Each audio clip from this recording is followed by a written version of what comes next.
ഇനി UDF എനിക്ക് പിന്തുണ തരികയാണെങ്കിൽ ഞാൻ സ്വീകരിക്കും. മാറി നിൽക്കുന്നത് എന്തുകൊണ്ടാണ്? രാഷ്ട്രീയക്കാർ എന്നുള്ള വാക്ക് കേൾക്കുമ്പോൾ ആദ്യം നമ്മുടെ മനസ്സിൽ വരുന്നത് പണവും അധികാരവുമാണ്. ഞാൻ ഇതുവരെ തുടർന്ന് വന്നിരുന്ന LDF മുന്നണി വിടാനുണ്ടായ കാരണം എന്ന് പറയുന്നത്,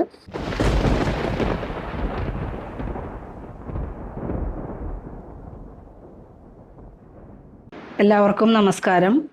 അത്തപ്പൂക്കൾ യൂട്യൂബ് ചാനലിലേക്ക് എല്ലാവർക്കും സ്വാഗതം. നമ്മളെല്ലാവരും ഇലക്ഷൻ്റെ ത്രില്ലിലാണ്. അപ്പോൾ ഇന്ന് നമുക്ക് ഇലക്ഷൻ വിശേഷങ്ങൾ പങ്കുവയ്ക്കാനായി നമ്മളോടൊപ്പം എത്തിയിരിക്കുന്നത് സ്പെഷ്യൽ ഗസ്റ്റാണ്. കൃഷ്ണാപുരം 16-ാം ഡിവിഷനിൽ മത്സരിക്കുന്ന സ്ഥാനാർത്ഥിയാണ്. സിറ്റിംഗ് കൗൺസിലറാണ്. മറ്റാരുമല്ല, നമ്മുടെ ഷീബ മാഡം. മാഡത്തെ നമുക്ക് വളരെ സ്നേഹത്തോടു കൂടി സ്വാഗതം ചെയ്യാം. മാഡം നമസ്കാരം. ചേച്ചി, എന്തൊക്കെയുണ്ട് ഇലക്ഷൻ വിശേഷങ്ങൾ? നമുക്കിപ്പോൾ ഡിസംബർ 11-ാം തീയതിയാണ് നമ്മുടെ ഇലക്ഷൻ നടക്കുന്നത്. തൃശ്ശൂർ കോർപ്പറേഷൻ എല്ലാ തദ്ദേശ സ്വയംഭരണ സ്ഥാപനങ്ങളിലേക്കുള്ള ഇലക്ഷൻ 2 ഘട്ടങ്ങളിലായിട്ട് നടക്കുന്നു. അതിൽ തൃശ്ശൂർ കോർപ്പറേഷനിൽ ഡിസംബർ 11-ാം തീയതി ഇലക്ഷൻ നടക്കുന്നു. ഞാനിപ്പോൾ കണ്ടിന്യൂസ് ആയിട്ട് 5-ാമത്തെ തവണയാണ് ഞാൻ മത്സരരംഗത്ത് വരുന്നത്. 3 പ്രാവശ്യവും ഞാൻ 21 നടത്തറ ഡിവിഷനെയാണ് പ്രതിനിധീകരിച്ചിട്ടുള്ളത്. ഈ പ്രാവശ്യം ഡീലിമിറ്റേഷൻ വന്നതോടുകൂടി നടത്തറയുടെ 90% ഭാഗവും പ്ലസ് അതിൽ കൂടെ കൃഷ്ണാപുരം ഡിവിഷന്റെ ഒരു വലിയൊരു ഭാഗവും കയറി വന്ന് തൃശ്ശൂർ കോർപ്പറേഷനിൽ തന്നെ ഏറ്റവും കൂടുതൽ വോട്ടുള്ള ഡിവിഷനായിട്ട് ഇത് മാറി. 7342 വോട്ടുള്ള ഡിവിഷനായിട്ടാണ് ഇത് മാറിയിട്ടുള്ളത്. സ്വാഭാവികമായും നടത്തറ എന്നുള്ള പേര് 21 എന്നുള്ള നമ്പർ നഷ്ടപ്പെട്ട് കൃഷ്ണാപുരം 16-ാം ഡിവിഷനായിട്ട് മാറി. കൃഷ്ണാപുരം ഡിവിഷനാണ് 2 ഭാഗമായിട്ട് ഭാഗിക്കപ്പെട്ടത്. ഒരു വലിയൊരു ഭാഗം ഒല്ലൂക്കരയ്ക്കും ഒരു ഭാഗം നടത്തറയിലേക്കുമാണ് വന്നത്. പേര് നടത്തറ എന്നുള്ളത് മാറി കൃഷ്ണാപുരം. അങ്ങനെയാണ് ഞാനിവിടെ കൃഷ്ണാപുരം ഡിവിഷനിൽ സ്ഥാനാർത്ഥിയായിട്ട് മത്സരിക്കുന്നത്. ഇലക്ഷൻ വർക്കൊക്കെ ഉഷാറായിട്ട് പോകുന്നു. ഒരു പ്രത്യേക സാഹചര്യം കഴിഞ്ഞ 4 ടേമിൽ നിന്നും വ്യത്യസ്തമായിട്ടൊരു പ്രത്യേക സാഹചര്യം ഇപ്പോൾ നിലനിൽക്കുന്നുണ്ട്. ഉഷാറായിട്ട് പോകും. മാഡത്തിന്റെ ഫാമിലിനെ ഒന്ന് പരിചയപ്പെടുത്തോ? എൻ്റെ ഫാമിലിയിൽ ഹസ്ബൻഡ് 2 പെൺമക്കളാണുള്ളത്.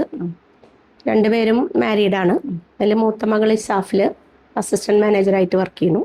2ാമത്തെ മകൾ കല്ലേറ്റുങ്കര നിപ്മറിൽ ഒക്കുപേഷണൽ തെറാപ്പിസ്റ്റായിട്ട് അസിസ്റ്റന്റ് പ്രൊഫസറായിട്ട് വർക്ക് ചെയ്യുന്നു. പിന്നെ ഫുൾ ടൈം ഞാൻ മുന്നേ 2005-ലാണ് ഞാൻ ആദ്യമായിട്ട് മത്സരിക്കുന്നത്. അന്ന് തൊട്ട് 16 വരെയും ഞാൻ ACVയിൽ ന്യൂസ് റീഡറായിരുന്നു. അവിടുത്തെ മാർക്കറ്റിംഗ് സെക്ഷൻ കൈകാര്യം ചെയ്തിരുന്നു. 16-ന് ശേഷമാണ് ഞാൻ ആ മേഖല വിട്ട് ഫുൾ ടൈം ഞാൻ ഇതിലേക്ക് തിരിഞ്ഞത്, ജനസേവനത്തിലേക്ക് തിരിഞ്ഞത്. കണ്ടിന്യൂസ് ആയിട്ട് 2015, 20, 25 കാലഘട്ടത്തിൽ നടത്തറ ഡിവിഷനെ പ്രതിനിധീകരിക്കുന്നു. ഇപ്രാവശ്യം 2025-ലെ ഇലക്ഷൻ വന്നപ്പോഴും ഞാനിതിന് മുന്നേ മത്സരിച്ചിരുന്നത് ജനതാദൾ S എന്ന രാഷ്ട്രീയ പാർട്ടിയിലെ പ്രതിനിധിയായിട്ട് LDF മുന്നണിയിലാണ് മത്സരിച്ചിരുന്നത്. ഇതൊക്കെയാണ് എൻ്റെ വീട്ടുവിശേഷങ്ങൾ എന്ന് പറയുന്നത്. വീട് നടത്തറ കാച്ചേരി മെയിൻ റോഡിലാണ് വീട്. പിന്നെ 24x7 എൻ്റെ ഉള്ളത്. എൻ്റെ വീടിൻ്റെ പടി പൂട്ടാറില്ല, മൊബൈൽ സ്വിച്ച് ഓഫ് ചെയ്യാറില്ല. അതാണ് എനിക്ക് ജനങ്ങൾക്ക് കൊടുക്കാവുന്ന ഗ്യാരണ്ടി എന്ന് പറയുന്നത്. അതാണ് 24x7. അങ്ങനത്തെ ആ കൗൺസിലറാണ് ഞാൻ. മാഡം ഇത്തവണ സ്വതന്ത്ര സ്ഥാനാർത്ഥിയായിട്ടാണല്ലോ മത്സരിക്കുന്നത്. അപ്പൊ ഇത്രയും നാളും പ്രതിനിധാനം ചെയ്ത ആ പാർട്ടിയിൽ നിന്നും മാറാനായിട്ട് എന്താ കാരണം? 2 കാരണം. അതായത് ഒന്ന്, പൊതുജനങ്ങൾ അറിഞ്ഞ ഒരു സാഹചര്യമല്ല നിലനിൽക്കുന്നത്. ഞാൻ ഇത്ര നാളും പ്രതിനിധാനം ചെയ്യുന്നിരുന്നത് ജനതാദൾ S എന്ന രാഷ്ട്രീയ പാർട്ടിനെയാണ്. ദേശീയ തലത്തിൽ ജനതാദൾ S ഇപ്പോൾ NDA മുന്നണിയിലാണ് ദേശീയ തലത്തിൽ. കേരളത്തിൽ മാത്രമാണ് ഒരു നീക്കുപോക്കിന്റെ അടിസ്ഥാനത്തിൽ, അതായത് നിയമസഭാ ഇലക്ഷൻ വരെ ജനതാദൾ S LDFന്റെ ഒപ്പം നിൽക്കുന്നു എന്നുള്ളൂ. നിയമസഭ ഇലക്ഷൻ വന്നാലേ ജനങ്ങൾ സത്യം തിരിച്ചറിയും. ഈ ജനതാദൾ എസ് എവിടേക്ക് പോകും എന്നുള്ളത് അപ്പം മനസ്സിലാവും. അപ്പോൾ അതാണ് ഒരു കാരണം. രണ്ടാമത്തെ കാരണം എന്ന് പറയുന്നത് എൻ്റെ ഡിവിഷനിലത്തെ ഒരു ഹെൽത്ത് സെൻ്ററിൻ്റെ ഒരു വിഷയവുമായി ബന്ധപ്പെട്ട ഒരു കാര്യത്തിലാണ്. അതായത് സിറ്റിംഗ് കൗൺസിലർ ഭരണപക്ഷ കൗൺസിലറായിട്ടുള്ള എന്നെ അറിയിക്കാതെ എൻ്റെ ഡിവിഷനിലത്തെ ഒരു ഹെൽത്ത് സെൻ്റർ മാറ്റാനുള്ളൊരു ശ്രമം നടക്കും. അത് 2023 അതിനുള്ളൊരു ശ്രമം തുടങ്ങിയത്. 2 മീറ്റിംഗ് കഴിഞ്ഞതിന് ശേഷമാണ് ഞാൻ അറിയുന്നത് ഇങ്ങനൊരു ശ്രമം നടക്കുന്നുണ്ടെന്ന്. അപ്പം അന്ന് തൊട്ട് നമ്മളതിനെ ചെറുത്ത് അതിനവിടെ നിലനിർത്തി. പക്ഷേ അപ്പോഴും ഞാൻ മുന്നണി മര്യാദ പാലിച്ചിട്ടാണ് നിന്നിരുന്നത്. ഞാൻ ഇതൊന്നും പുറത്തേക്ക് പറയുകയോ, ഞാൻ LDF മുന്നണിയുടെ കാലാവധി പൂർത്തിയാകുന്നത് വരെ മുന്നണി മര്യാദ പാലിച്ച് നിന്ന ആളാണ്. അന്ന് ഞാൻ തീരുമാനിച്ചിരുന്നു. കാരണം ഒപ്പം നിന്ന് ചതിക്കുന്നവരുമായിട്ട് മുന്നോട്ട് പോകാൻ കഴിയില്ല, ബുദ്ധിമുട്ടാണ്. പക്ഷെ ഞാൻ ആ കാലഘട്ടത്തിൽ ഞാൻ വലിയ പ്രശ്നങ്ങൾ ഉണ്ടാക്കി കഴിഞ്ഞാൽ അത് മുന്നണീനെ ബാധിക്കും. അപ്പം അതുകൊണ്ട് മുന്നണി മര്യാദ പാലിച്ച് ഞാൻ ഈ കാലാവധി കഴിയുന്നത് വരെ ഞാൻ അവിടെ നിന്നു. അതിനുശേഷം ഞാൻ LDF മുന്നണി വിടുകയാണെന്ന് പ്രഖ്യാപിച്ചു. എന്നിട്ടാണ് എലക്ഷൻ പ്രഖ്യാപിക്കുന്നത്. പിന്നെ ഒരു സ്വതന്ത്ര സ്ഥാനാർത്ഥിയായിട്ട് മത്സരിക്ക് എന്ന് 4 വശത്തു നിന്നും ആവശ്യങ്ങൾ വന്നപ്പോൾ ഞാൻ തികച്ചും ഒരു സാധാരണക്കാരിയാണ്. 15 വർഷം ഒരു ഡിവിഷനെ പ്രതിനിധാനം ചെയ്തുവെങ്കിലും അന്നത്തെ ജീവിത സാഹചര്യം തന്നെയാണ് എനിക്ക് ഇന്നും ഉള്ളത്. അതിൽ യാതൊരു മാറ്റമൊന്നും വന്നിട്ടില്ല. പറയാൻ എളുപ്പമാണ്, നമുക്ക് സ്വതന്ത്ര സ്ഥാനാർത്ഥിയായിട്ട് മത്സരിക്കുക എന്ന് പറയാൻ എളുപ്പമാണ്.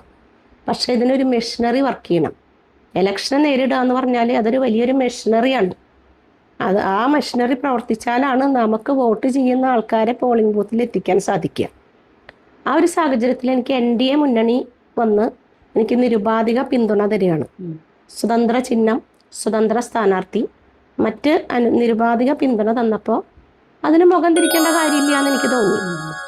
ഒരു മുന്നണി നമുക്ക് നിരുപാധിക പിന്തുണ തരുമ്പോൾ നമുക്ക് മുഖം തിരിച്ചു നിൽക്കേണ്ട കാര്യമില്ല. ആ പിന്തുണ സ്വീകരിച്ചുകൊണ്ടാണ് ഞാനിതിൽ മത്സരിക്കുന്നത്. അല്ലാതെ ഞാൻ ആരെയും വഞ്ചിച്ചിട്ടോ പറ്റിച്ചിട്ടോ ഒന്നുമില്ല. അപ്പം അത്തരത്തിലുള്ള ഏതെങ്കിലും ഒരു പാർട്ടിയിൽ ഞാൻ അംഗത്വം എടുത്തിട്ടില്ല, ചേർന്നിട്ടില്ല. ഞാൻ എൻ്റെ പാർട്ടിയിൽ നിന്ന് രാജിവെച്ച് അതുപോലെ തന്നെ LDF മുന്നണി ബന്ധം വിട്ടതിന് ശേഷമാണ് ഇത്തരത്തിലൊരു മുന്നണിയുടെ പിന്തുണ സ്വീകരിക്കുന്നത്. അതിൽ തെറ്റുണ്ടെന്ന് എനിക്ക് തോന്നുന്നില്ല. മാഡം ഏത് പാർട്ടിയുടെ പിൻബലത്തോടെയാണ് ഇത്തവണ മത്സരിക്കുന്നത്? ഞാൻ അതിനൊരു മറുചോദ്യം ചോദിക്കുകയാണ്. നമ്മുടെ കേരളത്തിലെ ഒരു പാർട്ടിയുടെ പിന്തുണയിൽ മത്സരിക്കുന്നവരാരാണ്? മുന്നണിയിലാണ് മത്സരിക്കുന്നത്. LDF, UDF, NDA എന്ന് പറഞ്ഞിട്ടുള്ള മുന്നണികളിലാണ് മത്സരിക്കുന്നത്. ഇപ്പൊ CPM, LDFിലാണെങ്കിൽ CPM, CPI, Janata Dal S ഉണ്ടെന്നും ഇല്ലാന്നും പറയാം. നീക്കുപോക്കിന്റെ അടിസ്ഥാനത്തിൽ ജനതാദൾ എസ് LDFിൽ നിൽക്കുന്നു.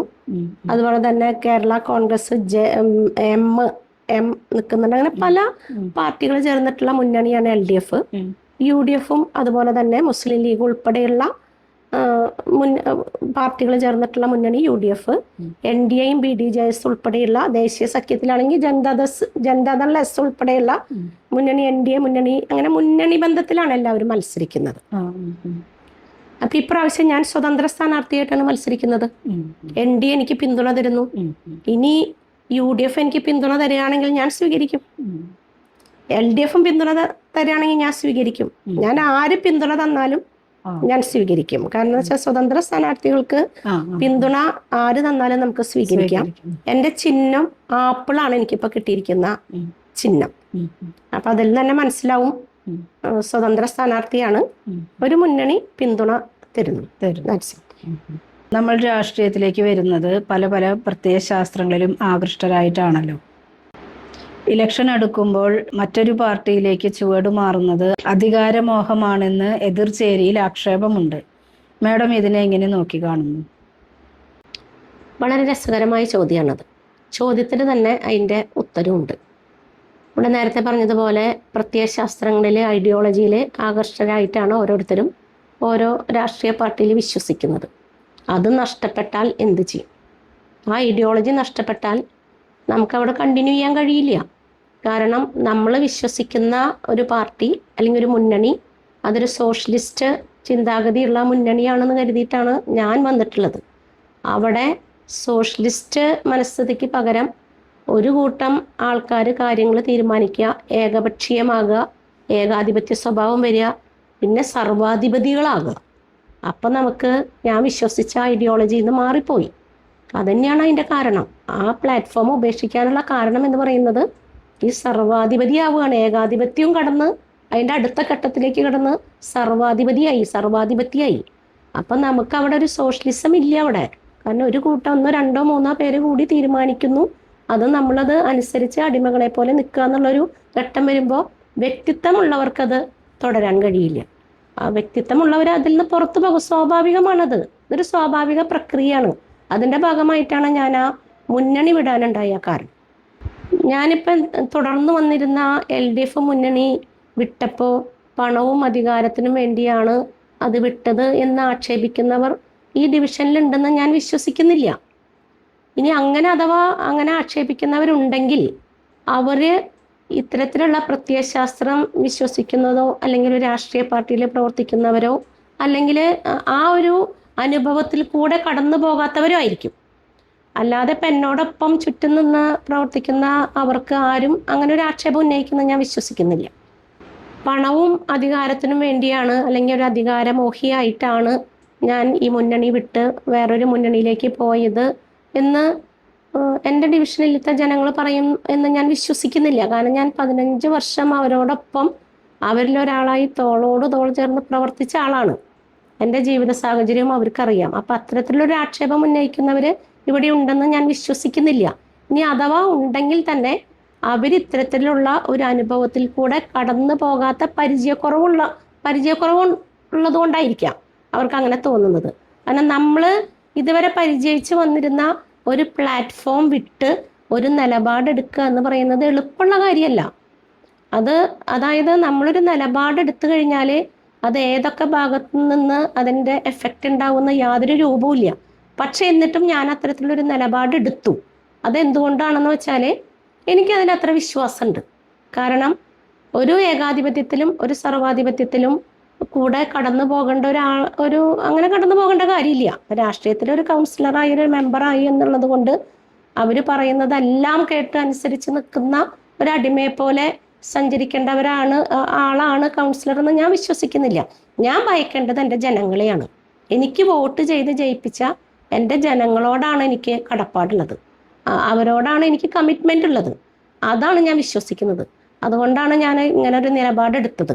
ആ നിലപാടിനോട് യോജിക്കും എന്ന് തന്നെയാണ് ഞാൻ 100% വിശ്വസിക്കുന്നത്. ഓക്കെ മാഡം, കൃഷ്ണാപുരത്ത് ആ ഒരു ഡിവിഷനിലുള്ള ജനങ്ങളുടെ ആ ഒരു വിശ്വാസം മാഡം പറഞ്ഞല്ലോ. തീർച്ചയായിട്ടും മാഡം അതിനർഹയാണ് അത് പറയാൻ. കാരണം ഇത്രയും നാളും തുടർച്ചയായി 3 തവണ, അതായത് 15 വർഷം, അതിനു മുമ്പും 5 വർഷം, അങ്ങനെ 10, 20, 25 വർഷത്തെ എക്സ്പീരിയൻസ് ആണ് മാഡത്തിന് ജനസേവനത്തിൽ. അപ്പോൾ തീർച്ചയായിട്ടും ജനങ്ങൾ മാഡത്തിനെ ഹൃദയത്തോട് എടുത്തത് കൊണ്ട് മാത്രമാണ് മാഡം ജയിച്ചു വന്നത്. അത് ഇത്രയും ഈ ഒരു കാലയളവിൽ ഒരുപാട് പ്രവർത്തനങ്ങൾ മാഡത്തിന് കാഴ്ചവെക്കാൻ സാധിച്ചിട്ടുണ്ടാവുമല്ലോ. അപ്പോൾ അതൊന്ന് ചുരുങ്ങിയ വാക്കുകളിലൊന്ന് പറയാൻ പറ്റുമോ? ഇപ്പോഴത്തെ കൃഷ്ണാപുരം എന്ന് പറയുന്നത് എൻ്റെ പഴയ നടത്തറ ഡിവിഷനാണ്. നടത്തറ ഡിവിഷനിലത്തെ ഒരു 4800 വോട്ടുകളും ഇവിടുത്തെ ഒരു 1800 വോട്ടുകളും ചേർന്ന് വന്നിട്ടുള്ള കൃഷ്ണാപുരം ഡിവിഷനാണ് ഇപ്പോൾ ഉള്ളത്. അപ്പോൾ ഒരു വികസനം എന്ന കാഴ്ചപ്പാട് ഞാൻ കാണുന്നത് പശ്ചാത്തല വികസനത്തോടൊപ്പം വ്യക്തിഗത ആനുകൂല്യങ്ങളും കൊടുത്തുകൊണ്ട് ഓരോ 5 വർഷം കഴിയുമ്പോഴും ജനങ്ങളുടെ ജീവിത നിലവാരം മെച്ചപ്പെടുത്താൻ ഉതകുന്ന രീതിയിലുള്ള വികസനം കൊണ്ടുവന്നാലാണ് പൂർണ്ണ രീതിയിൽ വികസനം എന്ന് പറയുക. സാധാരണ ജനങ്ങൾ കരുതുന്നത് നല്ല റോഡ് വന്നു, ഹൈമാസ്റ്റ് ലൈറ്റുകൾ വെച്ചു, കാന വന്നു, കവർ സ്ലാബ് വന്നു, അല്ലെങ്കിൽ കുളങ്ങൾ, അത് മാത്രമല്ല വികസനം. അതോടൊപ്പം തന്നെ പാർശ്വവൽക്കരിക്കപ്പെട്ട ജനങ്ങളെ കൂടി ഓരോ 5 വർഷം കഴിയുമ്പോഴും നമ്മൾ മുഖ്യധാരയിലേക്ക് കൊണ്ടുവരണം. അപ്പം ആ രീതിയിലുള്ള പ്രവർത്തനമാണ് ഞാൻ 15 വർഷക്കാലമായിട്ട് നടത്തിക്കൊണ്ടിരിക്കുന്നത്. നമുക്കിവിടെ 40ഓളം കുടുംബശ്രീകളുണ്ട്.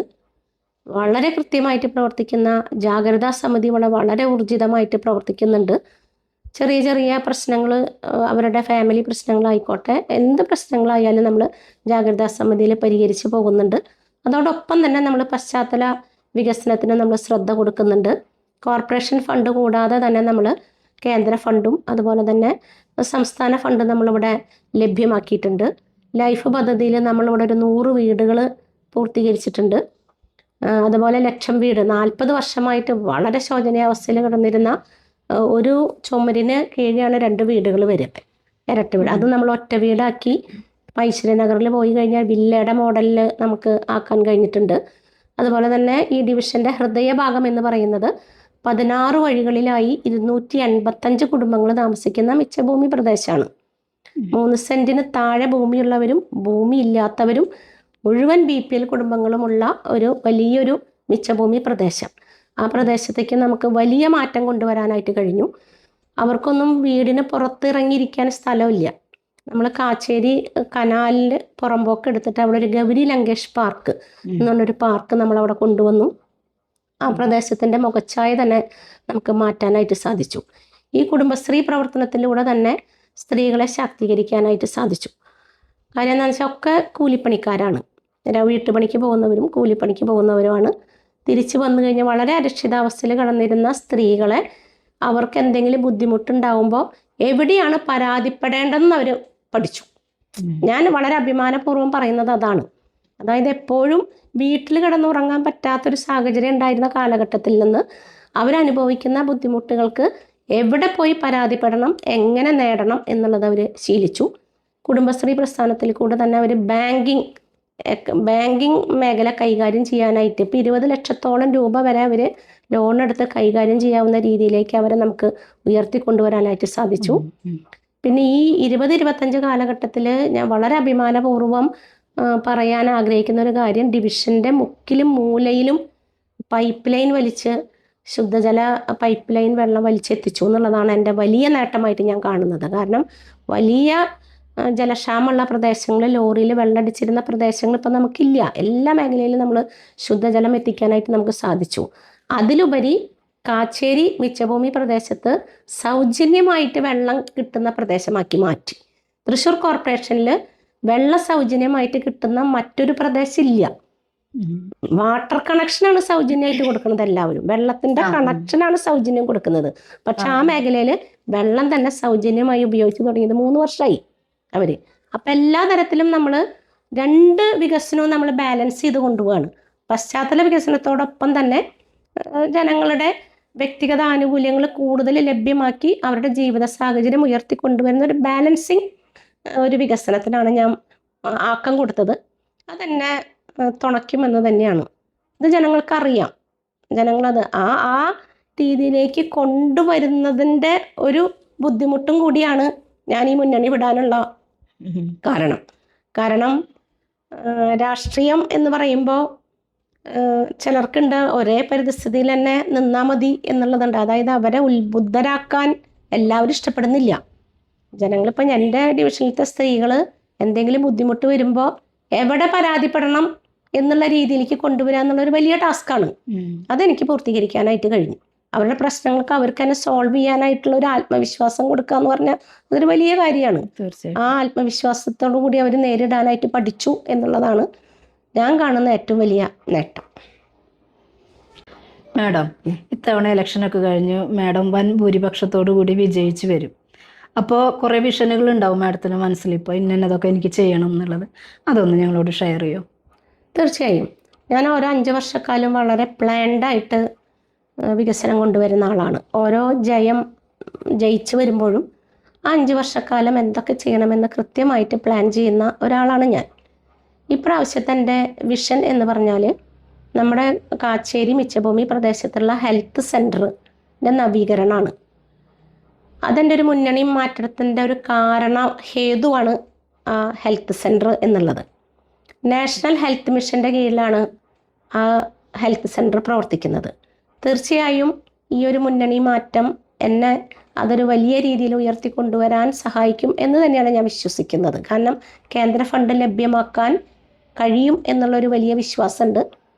അതോടൊപ്പം തന്നെ 2 റിംഗ് റോഡുകൾ, അതായത് ഒന്ന് കുട്ടനെല്ലൂർ കോളേജ് റോട്ടിൽ നിന്ന് അവലിശ്ശേരി അമ്പലത്തിൻ്റെ അവിടേക്കും കാച്ചേരി ധന്വന്തരി ക്ഷേത്രത്തിൻ്റെ അവിടെ നിന്ന് സൗത്ത് പാർക്കിലേക്കും 2 റിംഗ് റോഡുകൾ കൊണ്ടുവന്നു കഴിഞ്ഞാൽ നമ്മുടെ ഡിവിഷനെ മൊത്തം കണക്ട് ചെയ്യുന്ന റിംഗ് റോഡ് സംവിധാനത്തിൽ നമുക്ക് പോകാനായിട്ട് കഴിയും. അത് ആ പ്രദേശങ്ങൾക്ക് വലിയ മാറ്റം കൊണ്ടുവരും എന്ന് തന്നെയാണ് വിശ്വസിക്കുന്നത്. കൂടെ തന്നെ നമ്മുടെ കുടുംബങ്ങൾ, അതുപോലെ തന്നെ ബുദ്ധിമുട്ടിൽ അനുഭവിക്കുന്ന കുടുംബങ്ങളും ആ വികസനത്തിൻ്റെ ഭാഗമായിട്ട് ഉയർന്നു വരും. ഇതാണ് എൻ്റെ അടുത്ത വിഷൻ എന്ന് പറയുന്നത്. കൂടാതെ ഇപ്പോൾ വലിയൊരു ഭാഗം നമുക്ക് ഈ ഡിവിഷനിലേക്ക് കയറി വന്നിട്ടുണ്ട്. എനിക്ക് പരിചിതമല്ലാത്ത ഒരു ഭാഗം ഈ ഡിവിഷനോട് ചേർന്ന് വന്നിട്ടുണ്ട്. ആ ഭാഗത്തേക്ക് ആവശ്യമായിട്ടുള്ള ഡെവലപ്മെൻറ്റ്സ് എന്തൊക്കെയാണെന്നുള്ളത് ജനങ്ങളോടിൽ നിന്ന് സംസാരിച്ച് അവരുടെ ഹിതമനുസരിച്ച് അവരുടെ നിർദ്ദേശപ്രകാരം ആ മേഖലകളിലും നമ്മൾ അവിടുത്തെ പോരായ്മകൾ എന്തെങ്കിലും ഉണ്ടെങ്കിൽ അത് നമുക്ക് നികത്തുന്നതായിരിക്കും. ഈ ഡിവിഷനിൽ, ഈ നടത്തറ ഡിവിഷനിൽ കൃത്യമായിട്ട് ഡിവിഷൻ സഭ നടക്കുന്ന ഒരു ഡിവിഷനാണ്. അത് ഞാൻ നേരത്തെ പറയാനായിട്ട് വിട്ടുപോയതാണ്. ആ ഡിവിഷൻ സഭയിൽ 16 റെസിഡൻ്റ് അസോസിയേഷനുകൾ ഉണ്ട്, 40ഓളം കുടുംബശ്രീകളുണ്ട്. ഇങ്ങനെ ഒരു വ്യാപകമായിട്ടൊരു ശൃംഖലയാണ് അവിടെ പ്രവർത്തിക്കുന്നത്. അപ്പോൾ അവരുടെ നിർദ്ദേശം അനുസരിച്ചിട്ടാണ് നമ്മൾ ഈ ഡെവലപ്മെൻറ്റ്സ് ഒക്കെ കൊണ്ടുവരാറ്. ആ രീതി ഇവിടെയും തുടരുമെന്നാണ് എനിക്ക് പറയാനുള്ളത്. മാഡം ഒരുപാട് തിരക്കുകൾക്കിടയിലും ഓടി വന്നു. മാഡത്തിന് ഇപ്പോൾ ഈ വർക്കിൻ്റെ ഭാഗമായിട്ട് തൊണ്ടവേദനയും ഇടയ്ക്ക് ചുമയ്ക്കുന്നൊക്കെ ഉണ്ടായിരുന്നു. പക്ഷെ അതൊന്നും വകവയ്ക്കാതെ തന്നെ നമ്മളെല്ലാ ചോദ്യങ്ങൾക്കും മാഡം നല്ല രീതിയിൽ ഉത്തരം പറഞ്ഞു. വളരെ വിശ്വാസത്തോടു കൂടി നല്ലൊരു ഭരണാധികാരിയാണ്, നല്ലൊരു കൗൺസിലറാണെന്ന് തെളിയിച്ചിട്ടുള്ള ആളാണ്. അത് പ്രത്യേകം പറയണില്ല. എന്തായാലും ഇത്രയും വിശേഷങ്ങൾ ഞങ്ങൾക്ക് ഷെയർ ചെയ്ത് തന്നതിന് ഹൃദയത്തിൻ്റെ ഭാഷയിൽ നന്ദി പറഞ്ഞുകൊള്ളുന്നു. ഒപ്പം മാഡത്തിന് ഈ ഇലക്ഷനിൽ നല്ല വൻ ഭൂരിപക്ഷത്തോടു കൂടി തന്നെ വിജയിച്ച് നല്ലൊരു കൗൺസിലറായി ഇനിയും ഒരുപാട് വർഷം നമ്മുടെ നാടിനെ നയിക്കാനായിട്ടും ഈശ്വരൻ്റെ അനുഗ്രഹം ഉണ്ടാകട്ടെ എന്ന് പ്രാർത്ഥിക്കുന്നു. നന്ദി, നമസ്കാരം. നമസ്കാരം. ഞാൻ ഈ വരുന്ന ഡിസംബർ 11-ാം തീയതി വരുന്ന കോർപ്പറേഷൻ ഇലക്ഷനിൽ 16 കൃഷ്ണാപുരം ഡിവിഷനിൽ നിന്ന് ജനവിധി തേടുകയാണ്. എൻ്റെ ചിഹ്നം എന്ന് പറയുന്നത് ആപ്പിളാണ്. അപ്പം നിങ്ങളെല്ലാവരും ആപ്പിൾ ചിഹ്നത്തിൽ വോട്ട് ചെയ്ത് എന്നെ വിജയിപ്പിക്കണമെന്ന് വിനീതമായി അഭ്യർത്ഥിക്കും.